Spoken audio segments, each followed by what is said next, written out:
Udaipur files के बाद संभल files बनाने का ऐलान किया गया है। इस ऐलान के बाद उत्तर प्रदेश में राजनीतिक गर्माहट बढ़ गई है। समाजवादी पार्टी के नेता और संभल से सांसद जियाउर रहमान बर्क ने इस फिल्म का विरोध किया और कहा कि पहले फिल्में मनोरंजन के लिए बनती थी, लेकिन अब फिल्में भी राजनीति घुस गई। दरअसल फिल्म उदयपुर फाइल्स के प्रोड्यूसर अमित जानी ने ऐलान किया है कि वो अब संभल दंगों पर आधारित एक फिल्म बनाएंगे। उन्होंने इस फिल्म का नाम संभल फाइल्स रखा है।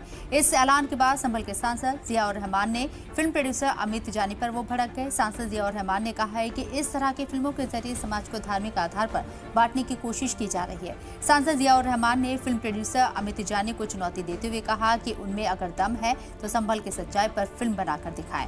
वहीं सांसद जियाउर रहमान ने जवाब देते हुए प्रोड्यूसर अमित जानी ने एक सोशल मीडिया पोस्ट किया। अमित जानी ने पोस्ट में लिखा है कि मौलाना मदनी के बाद संभल के छोटे बर्क को भी पेट में दर्द होने लगा।